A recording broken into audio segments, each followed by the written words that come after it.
Operation Sindoor దెబ్బతో పాకిస్తాన్ చూసింది. ఇక ఇప్పుడు ఆపరేషన్ బలూచిస్తాన్ దెబ్బేంటో కూడా చూడబోతోంది పాకిస్తాన్. భారత్ చేసిన దాడులు చూశాక బలూచిస్తాన్ వేర్పాటువాద సంస్థల్లో స్ఫూర్తి రగిలింది. ఇక విజయమో వీర స్వర్గమో అంటూ పాకిస్తాన్ పై భారీ ఎత్తున దాడులకు దిగుతోంది ఈ Balochistan. Baloch liberation army, Baloch liberation front దాడుల దెబ్బకు పాక్ సైనికులు పరారవుతున్నారు. మాకు రైఫిల్స్ ను ఇచ్చి చూడండి, పాక్ సంగతి చెబుతామంటూ ప్రకటిస్తున్నారు. ఇండియాతో ఉద్రిక్తతల తరువాత పాకిస్తాన్ లో అంతర్యుద్ధం డోస్ బాగా పెరిగిపోయింది. ఇండియా తర్వాత బలూచిస్తాన్ నుంచి పాకిస్తాన్ కు భారీ దెబ్బ తగలబోతోంది.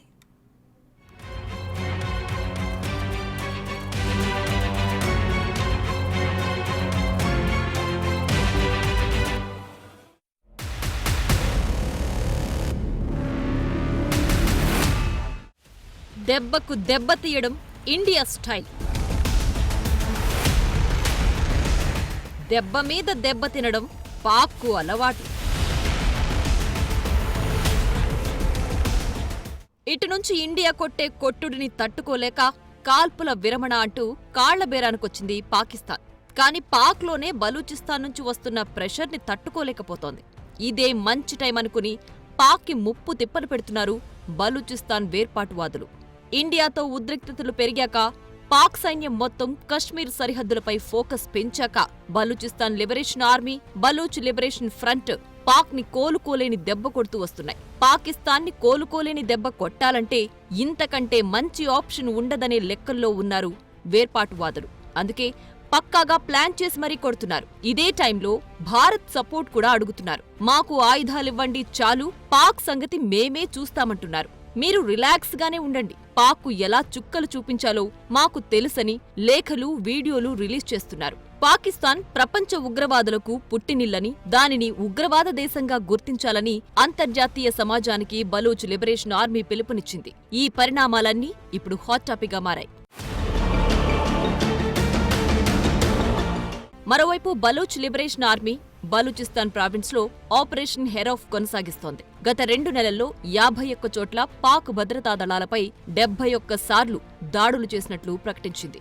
ఇందులో పాకిస్తాన్ సైనిక నిఘా ప్రదేశాలు మాత్రమే కాదు, స్థానిక పోలీస్ స్టేషన్లు, ఖనిజ, రవాణా వాహనాలు, ప్రధాన రహదారులు వెంట ఉన్న మౌలిక సదుపాయాలను కూడా ధ్వంసం చేశారు. పాకిస్తాన్ దళాలను టార్గెట్ గా చేసుకుని దాడులు చేసి వారిని కూడా హతమార్చారు. సెక్యూరిటీ పోస్టులను స్వాధీనం చేసుకునేందుకు బిఎల్ఏ ఆకస్మిక దాడులతో పాటు ఐఈడీ పేలుళ్లు కూడా జరిపింది. స్నైపర్ల సాయంతోనూ కొందరు పాక్ ఆర్మీ సైనికులను మట్టుబెట్టింది. పాకిస్తాన్ ని ఇలాగే కొనసాగిస్తే దాని ఉనికి మొత్తం ప్రపంచాన్ని నాశనం చేస్తుందని బలూచ్ లిబరేషన్ ఆర్మీ ప్రకటించింది. లష్కరే తోయిబా, జైషే మహ్మద్ లాంటి ఉగ్ర సంస్థలు మరిన్ని ఉగ్రవాద గ్రూపుల పెరుగుదలకు కారణమవుతాయని హెచ్చరించింది. ఇప్పటికే భారత్ కూడా ఉగ్రవాదాన్ని ప్రోత్సహించడంపై పాకిస్తాన్ కీలక నిర్ణయం తీసుకోవాలని పిలుపునిచ్చింది.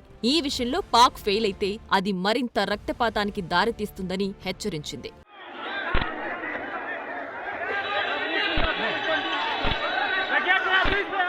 1948లో బలూచిస్తాన్ని పాకిస్తాన్లో బలవంతంగా విలీనం చేసినప్పట్నుంచి పాక్ ప్రభుత్వం తమను అణగదొక్కిందనే భావన బలూచ్ ప్రజల్లో ఉంది. ఈ ప్రాంతంలోని వనరులను దోపిడీ చేస్తూ ప్రభుత్వ నిధులను ఎక్కువ భాగం ఇక్కడ ఖర్చు చేయడం లేదనే వాదనలున్నాయి. దీంతో బలూచిస్తాన్ ఎంతో వెనకబడిపోయిందని, అన్ని రకాలుగా పాక్ ప్రభుత్వం తమకు అన్యాయం చేస్తోందని బలూచ్ ప్రజలు ఆరోపిస్తుంటారు. ఈ క్రమంలోనే పాకిస్తాన్ నుంచి వేరుపడేందుకు బలూచిస్తాన్ ఎప్పట్నుంచో పోరాడుతోంది. మరోవైపు బలూచ్ లిబరేషన్ ఫ్రంట్ పాక్ పై పోరాటానికి భారత్ ని సాయం కోరుతోంది. బలూచిస్తాన్ పై పాకిస్తాన్ సైనిక నియంత్రణకు వ్యతిరేకంగా కొనసాగుతున్న పోరాటంలో తమకు సాయం కావాలంటూ బిఎల్ఎఫ్ కమాండర్ డాక్టర్ అల్లా నిజార్ ఓ వీడియో రిలీజ్ చేశారు. 1971 యుద్ధంలో భారత్ కు లొంగిపోయిన పాకిస్తాన్ సైనికుల నుంచి స్వాధీనం చేసుకున్న 93,000 రైఫిళ్లను తమకివ్వాలని కోరారు. ఒక్కో రైఫిల్ కి 10 బుల్లెట్లతో కలిపివ్వండి, పాకిస్తాన్తో ఎలా పోరాడతామో మీకు చూపిస్తామని చెప్పడం హాట్ టాపిక్ గా మారింది.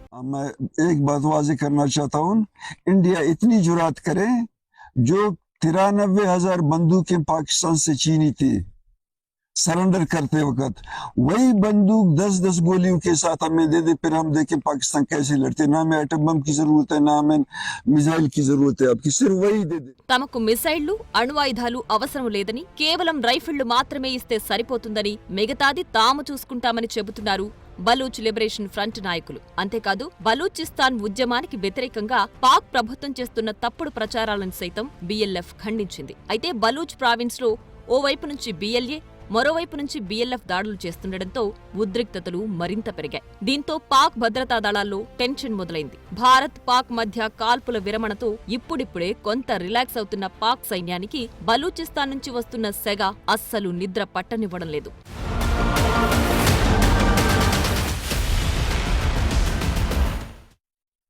బలూచిస్తాన్ పాక్ని మామూలుగా ఇబ్బంది పెట్టట్లేదు. అక్కడి వేర్పాటువాద సంస్థలు దాయాది దేశాన్ని ఉక్కిరిబిక్కిరి చేస్తున్నాయి. ఇప్పటికే ఆపరేషన్ సింధూర్తో ఇండియా కొట్టిన దెబ్బ నుంచి పాక్ కోలుకోవడం లేదు. పైకి అంతా బాగానే ఉందని డ్రామా చేస్తున్న పాకిస్తాన్ నిజానికి ఎప్పటికీ కోలుకుంటుందో ఇప్పట్లోనే చెప్పలేని పరిస్థితి నెలకొంది. ఇదే సమయంలో Baloch liberation army, Baloch liberation front నుంచి దాడుల తీవ్రత పెరగడంతో పాక్ సర్కార్లో దడ మొదలైంది.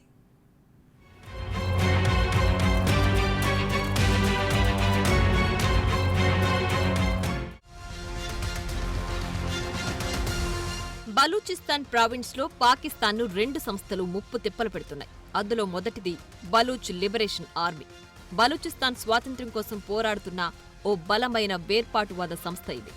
పాకిస్తాన్ భద్రతా దళాలు, మౌలిక సదుపాయాలు, విదేశీ పెట్టుబడులు, ముఖ్యంగా చైనా సంబంధిత ప్రాజెక్టులపై దాడులు చేస్తోంది. గత మార్చిలోనే జాఫర్ ఎక్స్ప్రెస్ రైలును హైజాక్ చేసి 400 మంది ప్రయాణికులను బందీలుగా చేసుకున్నారు.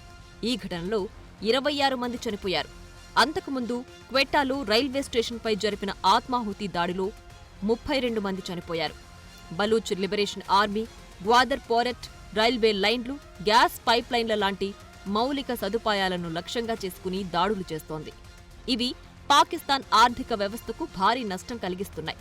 మరోవైపు సిపిఇసి ప్రాజెక్టులపై దాడులు చైనా పెట్టుబడుల్ని అడ్డుకుంటున్నాయి. బిఎల్ఏ దాడులు పంజాబ్, సింధుతో బలూచిస్తాన్ ప్రావిన్స్ అవతల ఉన్న ప్రాంతాలపైన దాడులు చేస్తోంది. దీనివల్ల జాతి ఉద్రిక్తతలు పెరుగుతున్నాయి. బిఎల్ఏకు యువతతో పాటు విద్యావంతులైన మధ్యతరగతి బలోచ్ల నుంచి మద్దతు లభిస్తోంది. ఇలా పాక్ని అన్ని రకాలుగా ఇబ్బంది పెడుతోంది. మరోవైపు నుంచి బలూచ్ లిబరేషన్ ఫ్రంట్ కూడా పాక్కు ముప్పు తిప్పలు పెడుతోంది. ఇది బలూచ్ లిబరేషన్ ఆర్మీతో పోలిస్తే కొంత తక్కువ సంఖ్యతో ఉంది. సౌత్ బలూచిస్తాన్లో ఎక్కువగా యాక్టివ్లో ఉంది. అక్కడి యువతతో పాటు ప్రజల్లోనూ దీనికి మంచి ఆదరణుంది. ఈ సంస్థ కూడా బలూచిస్తాన్ స్వాతంత్ర్యం కోసం పోరాడుతోంది. పాకిస్తాన్ సైన్యంపై గెరిల్లా దాడులు చేస్తోంది. ఇప్పుడు భారత్ని ఆయుధాలు అడుగుతున్నది కూడా వీళ్లే. బిఎల్ఎఫ్, బిఎల్ఏతో పాటు బలూచ్ రాజీ ఆజోహీ సంగర్ అనే కూటమిలో భాగంగా పనిచేస్తోంది. ఈ కూటమి పాకిస్తాన్ దళాలపై పెద్ద ఎత్తున దాడులు నిర్వహిస్తోంది. ఇది పాక్ భద్రతా దళాలకు సవాలుగా మారింది. ఈ ఏడాది ఈ బలూచ్ వేర్పాటువాద సంస్థల దాడుల తీవ్రత మరింత పెరిగింది. దీంతో బలూచిస్తాన్లో పాకిస్తాన్ ప్రభుత్వం, సైన్యం క్రమంగా నియంత్రణ కోల్పోతుందనే చర్చ మొదలైంది. ఈ అస్థిరత దేశవ్యాప్తంగా రాజకీయ సంక్షోభాన్ని తీవ్రతరం చేస్తోంది.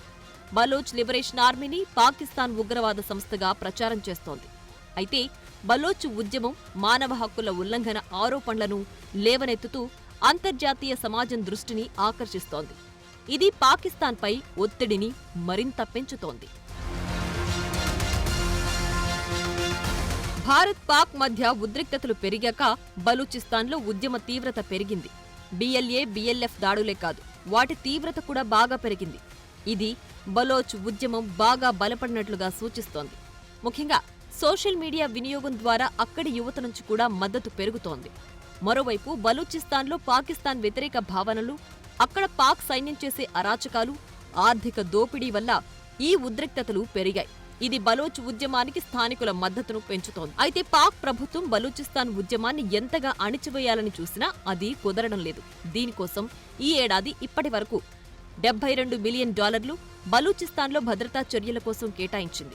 అయినప్పటికీ Baloch liberation army, Baloch liberation front సంస్థల దాడులు తగ్గడం లేదు, పైగా పెరుగుతూ వస్తున్నాయి.